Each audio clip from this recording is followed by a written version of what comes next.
Welcome. Danusia here, Danusia Malina-Derben. By day, I'm a strategy consultant taming bosses in boardrooms, and by night, I'm all about hosting and producing award-winning podcasts and, of course, writing. Oh, and I'm also a mum of 10. Yep, 10. Life's full, it's busy, but it's mine, and I wouldn't have it any other way. I don't usually record solo episodes these days, but today I felt compelled to share something special with you. It's from my parents who think Substack. And if you're not subscribed yet, what are you waiting for? Come join us. It's a space where we get into the real stuff, the kind of topics others shy away from, or maybe talk about, but not quite like we do. And today's episode is a perfect example. I'm going to share a piece that sparked a lot of conversation, connection, and comments. It lifts the lid on a hidden corner of self-care, one that might just blow some fresh air into a subject we all think we know. Because let's be honest, self-care isn't just a luxury, it's essential for our nervous systems, especially in the whirl of modern life. So let's see what you make of this fresh take on self-care. Get comfy, take a breath. Here's what I wrote. It's called The Undercover Self-Care Habit That Works Like Magic. Spoiler, nobody wants to fess to this one, so I am. This piece was written while riding high on a little compliment I received about new specs I was wearing at the local art gallery. Keep listening to hear what some of my CEO clients do in bed, confidentiality preserved, the Supreme Court case I weave into this article, and how you can win at sleep. Let's admit it. We all have our secrets, those little habits we swear we'd never admit to, not even under oath. Today, I thought I'd share about a self-care move that's been lurking in the shadows for long enough. No more hush-hush nonsense. I'm done keeping this under wraps. It's high time we talked about it. The life is stressful, yes? The daily grind, the never-ending to-do lists, the societal pressures to be constantly on, it all adds up. When life kicks you in the teeth, when your boss is breathing down your neck, or when the world just feels like it's spiraling into chaos, everyone has their own way of coping. For some, it's a glass, bottle of wine. For others, it's yoga, wild swimming, or an Amazon addiction. Well, I'm a sucker for binge-watching trash TV. Sometimes you just need a moment of pure, unadulterated comfort. Enter the teddy bear. Yep, you heard me right. Teddy bears. Before you roll your eyes, consider this. A study by the University of Amsterdam found that cuddling something soft helps reduce stress and anxiety. It's science, people, and here's more of it. One study found that even a small touch from a soft object can reduce stress and provide comfort, acting as a psychological safety net. Now, according to attachment theory, humans have an innate need for attachment figures that provide comfort and security. While this theory primarily applies to human relationships, comfort objects like teddy bears can also serve as attachment figures, especially during times of stress and anxiety. One University of Pennsylvania study explored military personnel's use of special possessions during and after combat.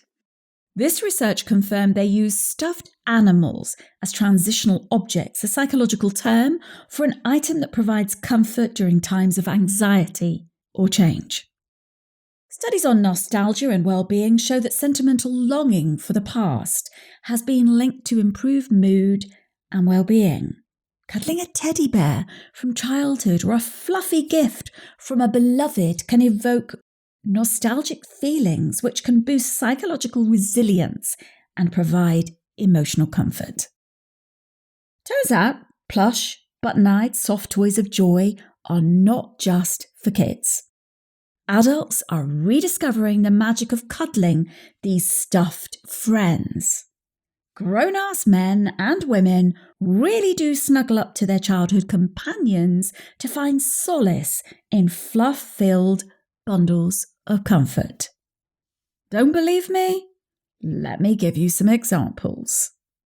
The CEO of a tech multinational told me, in a hushed tone, in a session, how he grabbed one of his children's stuffed rabbits during a fitful night and ended up having the best sleep he's had in a year. Waffle, the rabbit, has become a secret part of his bedtime routine. He's not alone. Another high flyer told me she has a rotating cast of plushy companions that help her self-soothe to sleep. Her husband told her this was childish, but was surprised when she agreed with him, and then continued to bring the cuddlies into bed anyway. She's noticed he sleeps better than ever, with Mr. Crunch the alligator snuggled in his chest. Is better sleep a coincidence? No. Again, science has our back. Studies show that the physical act of hugging something soft triggers the release of oxytocin, the love hormone, which makes us feel calm and safe. It's like giving your nervous system a warm, fuzzy hug. For many, the surprise is that this isn't just a women's club. Men are getting in on the plushie and teddy action too. One survey found that 84% of men own at least one stuffed animal, compared to the 77% of women who still keep them in bed. The idea that men should be tough and emotionless is as outdated as paper roadmaps. Men need comfort and security just as much as women do. A stuffed teddy doesn't care about your gender, your age, or your social status. It's just there to offer a soft, reassuring hug when you need it most, because teddy bears don't judge. Which brings me to the Supreme Court. Last year, 7 of the most senior judges from the UK's highest court went on tour to Manchester and took a teddy bear with them.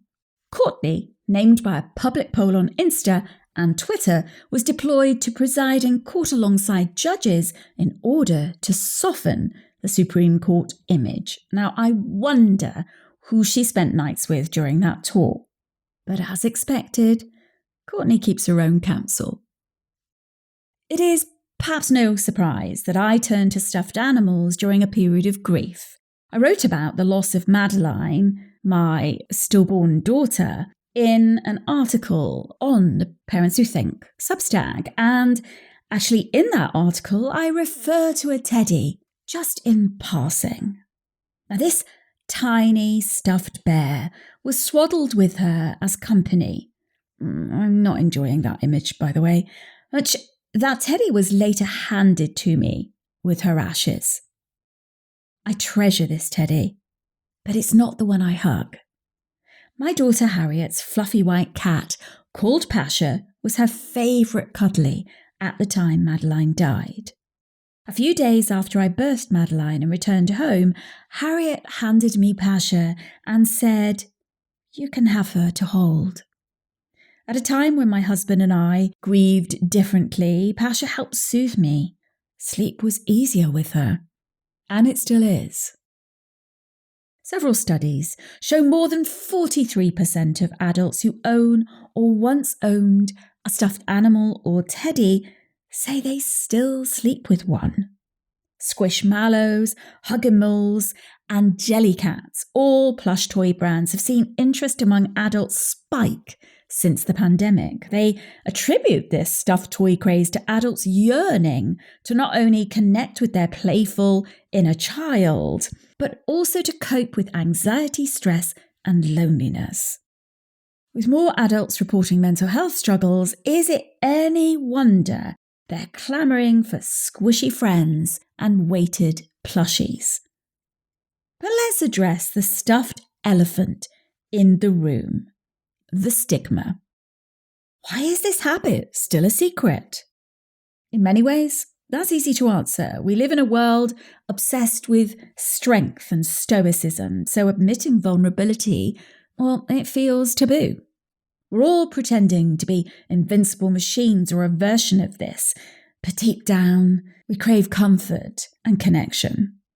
But still, that doesn't account for why we hide the fact that the simplest, most embarrassing comfort can be the most effective.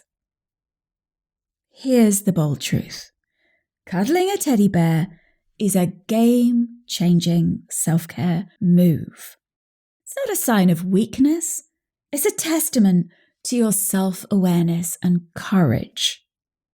Embracing our soft side is a radical act of self-care. It's not about looking good for others. It's about doing what works for you. And if that means snuggling a teddy bear or soft, squishy friend after a tough day, then it's time to let yourself be human. How about we agree that next time when stress hits, skip the extra drink or mindless scrolling. Instead, reach for a stuffed animal and cuddle the hell out of it. The bravest thing you can do is to take care of yourself.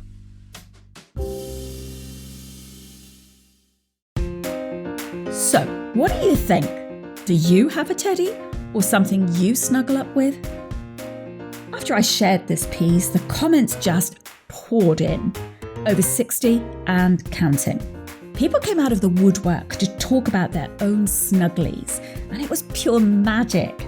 I'd love for you to check it out, see what others have shared, and maybe even join the conversation yourself. Just pop Parents Who Think Substack into Google and you'll find us. We'll be waiting for you there. Thanks for listening, everyone, and as always, keep showing up for yourself. Until next time, take gentle care of yourself.